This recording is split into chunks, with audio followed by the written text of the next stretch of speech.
जब भी बात होती है पैसों की तो हमारे दिमाग में सबसे पहले नाम आता है अडानी, अंबानी और टाटा ग्रुप का। पर हम लोगों में से बहुत कम लोग ऐसे हैं जो एसआर ग्रुप के बारे में जानते हैं, जबकि इनका साम्राज्य भी अंबानी और अडानी के बराबर है, जिनके बिजनेस हर सेक्टर में हैं। एसआर ग्रुप के मालिक रुइया फैमिली है, जिनके बारे में हम आगे इस वीडियो में जानेंगे। रुइया फैमिली के दिल में बिजनेस से ज़्यादा अपने देश के लोगों की सेवा करने की भावना थी। वो बिजनेस के साथ साथ देशभक्ति में भी बहुत आगे थे।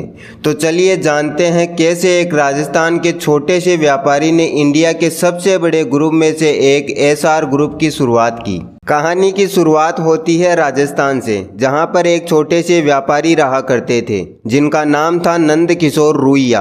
उन दिनों राजस्थान में ज़्यादा अपॉर्चुनिटी नहीं थी, इसलिए नंद किशोर रुइया कुछ चंद पैसे लेकर राजस्थान से मुंबई आ गए। फिर उन्होंने यहां पर बहुत मेहनत की और कुछ सालों बाद इन्होंने इंपोर्ट एंड एक्सपोर्ट की अपनी पहली कंपनी स्टार्ट की। इसके बाद उन्होंने शिपिंग की एक और कंपनी स्टार्ट की, जिसमें वो दूसरी कंपनियों के लिए इंपोर्ट एंड एक्सपोर्ट करते थे। उनके सारे बिजनेस अब बहुत अच्छे से चलने लगे थे। फिर 23 दिसंबर 1943 को उनके एक बेटे का जन्म होता है, जिसका नाम था शशि रुइया। शशि रुइया अपने पिता जैसे ही एक समझदार और विजनरी लड़का था। बाद में वो अपनी स्टडी करने के लिए राजकोट चला गया। अप्रैल 1949 में नंद किशोर रुइया के घर दूसरे बेटे का जन्म होता है, जिसका नाम था रवि रुइया। रवि रुइया बचपन से ही बहुत समझदार थे और बड़ी सोच रखते थे। बाद में वो अपनी हायर स्टडी के लिए चेन्नई चले गए। वहाँ से उन्होंने कॉलेज ऑफ इंजीनियरिंग से मैकेनिकल इंजीनियरिंग की पढ़ाई पूरी की और फिर उन्होंने अपने पिता और भाई के साथ फैमिली बिजनेस को ज्वाइन कर लिया। कुछ समय काम करने के बाद दोनों भाइयों को समझ आने लगा था कि इनके फैमिली बिजनेस में अब कोई खास ग्रोथ नहीं रही, क्योंकि 1991 से पहले सारी कंपनियों का कंट्रोल गवर्नमेंट के पास था और हर एक चीज़ के लिए गवर्नमेंट से अप्रूवल लेना पड़ता था। और उन दिनों भारत में कोई भी बाहर की कंपनी सामान नहीं बेच सकती थी, जिसकी वजह से इनका शिपिंग बिजनेस ग्रो नहीं कर रहा था। फिर दोनों भाइयों ने अपना खुद का नया बिजनेस स्टार्ट करने की प्लानिंग करनी शुरू कर दी। जब उन्होंने नए बिजनेस के बारे में अपने पिताजी को बताया तो उनके पिताजी ने यह कहते हुए मना कर दिया कि अभी हमारा सारा पैसा एग्जिस्टिंग बिजनेस में फंसा हुआ है। फिर दोनों भाइयों ने अपने फैमिली बिजनेस पर फोकस करना स्टार्ट कर दिया। लेकिन 1969 में रुइया फैमिली के लिए बहुत बुरा वक्त आता है, जब नंद किशोर रुइया इस दुनिया को अलविदा कहते हैं। अब सारी जिम्मेदारी शशि रुइया और रवि रुइया जी पे आ चुकी थी और दोनों भाइयों को ये पहले से मालूम था कि उनके इंपोर्ट एंड एक्सपोर्ट और शिपिंग के बिजनेस में कोई खास ग्रोथ नहीं है और दोनों भाइयों ने पहले से ही अपने नए बिजनेस की प्लानिंग कर रखी थी। अपने पिता की डेथ के बाद उन्होंने अपना पहला बिजनेस स्टार्ट किया, जिसका नाम था एसआर कंस्ट्रक्शन एंड इंजीनियरिंग, जो ब्रिज, डैम और इंडस्ट्रियल कंस्ट्रक्शन करती थी। जिसके बाद 1969 में ही उनकी कंपनी को 2.5 करोड़ का पहला ऑर्डर मिलता है, जिसके साथ ही दोनों भाई मिलकर एसआर ग्रुप की नींव रखते हैं। फिर वो अपने सारे बिजनेस को एसआर ग्रुप के अंडर लाते हैं और फिर आता है साल 1980, जब पूरी दुनिया में एनर्जी की डिमांड बहुत तेज़ी से बढ़ रही थी, क्योंकि उस वक्त पूरी दुनिया में नई नई इंडस्ट्रीज खुल रही थी। उस टाइम भारत की सिर्फ 2 ही कंपनी एनर्जी सेक्टर में काम कर रही थी, एक थी ओएनजीसी और दूसरी एनटीपीसी। इसी बीच दोनों भाइयों की नज़र एनर्जी सेक्टर पर थी। इसके बाद उन्होंने एसआर एनर्जी के नाम से 1980 में कंपनी स्टार्ट कर दी, जिसमें वो ऑयल और नेचुरल गैस को रिफाइन करते थे और उनको अलग अलग देश और कंपनीज को सेल करते थे। फिर धीरे धीरे इनका ये बिजनेस ग्रो करने लगा और 1991 आते आते एसआर ग्रुप भारत का पहला स्वतंत्र इलेक्ट्रिसिटी उत्पादक बन गया।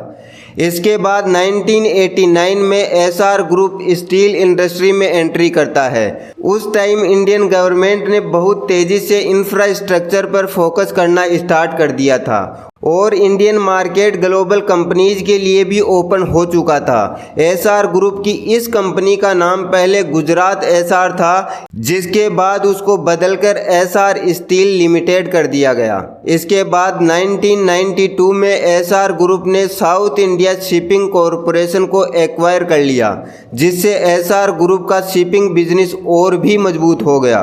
फिर आता है साल 1995। उन दिनों भारत में टेलीकॉम की डिमांड बढ़ रही थी। अब इस अपॉर्चुनिटी को देखते हुए स्विट्जरलैंड की एक कंपनी स्विस पीटीटी भारत में अपनी सर्विस स्टार्ट करना चाहती थी। इसके लिए उसे एक इंडियन पार्टनर की ज़रूरत थी। फिर उसने भारत में पार्टनर को ढूंढना स्टार्ट किया। फिर एसआर ग्रुप स्विस पीटीटी के साथ मिलकर भारत के टेलीकॉम सेक्टर में एंट्री करता है। इस जॉइंट वेंचर का नाम था एसआर सेलफोन। ये भारत की पहली टेलीकॉम कंपनी बन गई जिसने टेलीकॉम सर्विस दिल्ली में स्टार्ट की। धीरे धीरे इनका टेलीकॉम बिजनेस बहुत तेजी से ग्रो करने लगा। लेकिन एक समस्या जो बहुत जल्दी एसआर ग्रुप के सामने आने वाली थी।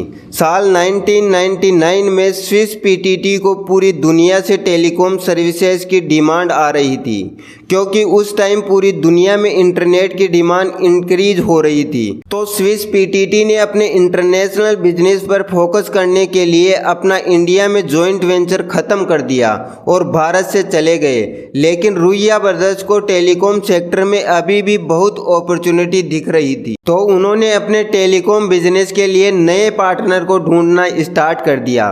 फिर उनको हांगकांग की एक कंपनी मिली जिसके साथ न्यू जॉइंट वेंचर स्टार्ट हुआ और इस वेंचर का नाम था हचिसन एसआर लिमिटेड। इसमें एसआर ग्रुप की 33% हिस्सेदारी थी और ये वेंचर इतना सक्सेसफुल था कि जो पहले एसआर सेलफोन के पास 1.5 लाख यूजर थे, वो इंक्रीज होकर अब 2 करोड़ 80 लाख यूजर तक पहुंच गए।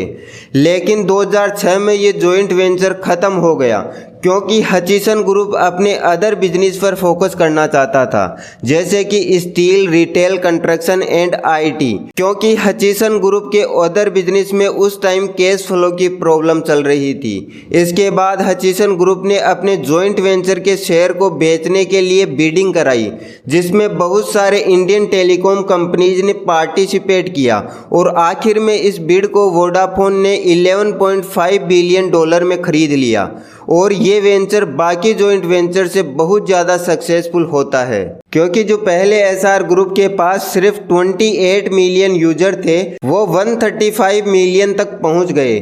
रुइया ब्रदर्स के लिए ये अब तक का सबसे बेस्ट इन्वेस्टमेंट था, क्योंकि उन्होंने इस बिजनेस में सिर्फ $833 मिलियन इन्वेस्ट किए थे, जो बढ़कर $18.8 बिलियन तक पहुंच गया था। 2007 में एसआर ग्रुप ने अपना कदम रिटेल सेक्टर में रखा और उन्होंने द मोबाइल स्टोर के नाम से मोबाइल रिटेल चेन पूरे देश में खोलना स्टार्ट किया।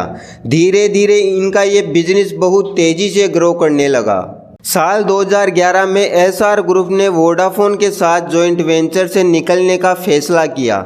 इस डील से एसआर ग्रुप को $5.46 अरब मिलते हैं। ये वो टाइम था जब एसआर ग्रुप अपने पीक पे था। इस वक्त पूरे ग्रुप का बिजनेस 25 कंट्री में फैल चुका था।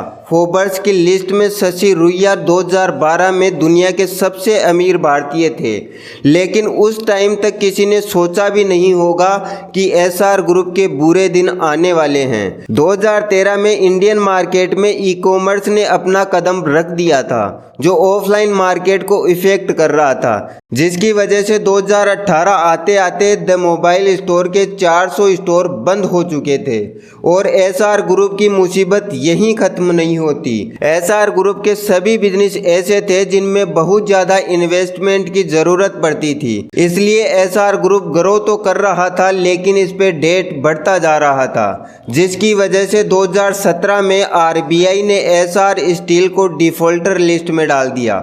इसके बाद एसआर ग्रुप ने स्टील बिजनेस को सेल करने का फैसला लिया और 16 दिसंबर 2019 को एसआर स्टील को Arcelor Mittal Nippon steel company को 42,000 करोड़ में बेच दिया। इसके अलावा इनग्राम और ब्राइट पॉइंट इन दोनों कंपनियों ने NCLT में द मोबाइल स्टोर के अगेंस्ट में केस फाइल किया क्योंकि उन्होंने 18 महीने से इनके 16 करोड़ 5 लाख रुपए नहीं चुकाए थे। फिर SR ग्रुप ने अपने रिटेल बिजनेस को बेचकर अपने सारे पेमेंट चुकाने का फैसला लिया, लेकिन कोई भी इसको खरीदने के लिए तैयार नहीं था। सबने इसके ओवर वैल्यूएशन की वजह से इस कंपनी को एक्वायर करने के लिए मना कर दिया। फिर इन्होंने अपने सारे ऑफलाइन स्टोर को बंद कर दिया और SR ग्रुप ने SR ऑयल को रूस की रोजनेफ्ट कंपनी को $13 बिलियन में बेच दिया। इसके बाद जिनका जितना पेमेंट बाकी था उनको पे किया और फिर इन्होंने ऑनलाइन स्टोर की शुरुआत की और उस पर फोकस करना स्टार्ट किया, जिसके बाद SR ग्रुप ने अपने डेट को 70% कम करके 2020 तक 12,000 करोड़ पर ले आए। रुइया ब्रदर्स जितने बिजनेस में आगे थे उससे कई ज़्यादा वो देश सेवा में आगे थे। 1975 में उन्होंने SR फाउंडेशन की शुरुआत की थी, जो आज भारत के 500 गांवों में अपनी सेवा देता है। ये फाउंडेशन अगर कहीं पर डिजास्टर आए तो वहाँ पर हेल्प करता है, गांव-गांव में जाकर गरीब लोगों को फ्री फूड डिलीवर करता है, गांव में बच्चों को फ्री एजुकेशन मिल सके उसके लिए वर्क करता है, सबको टाइम पर हेल्थ सपोर्ट मिल सके उसके लिए वर्क करता है। फिर 26 नवंबर 2024 को रुइया फैमिली के लिए बहुत ही दुखद समय आता है, जब बिजनेस जगत के जाने माने नाम एक विजनरी लीडर और SR ग्रुप के को फाउंडर शशि रुइया दुनिया को अलविदा कहते हैं। SR ग्रुप आज एक डेट फ्री कंपनी है। SR ग्रुप के सामने जितनी भी मुसीबत आई, रुइया ब्रदर्स ने कभी हार नहीं मानी।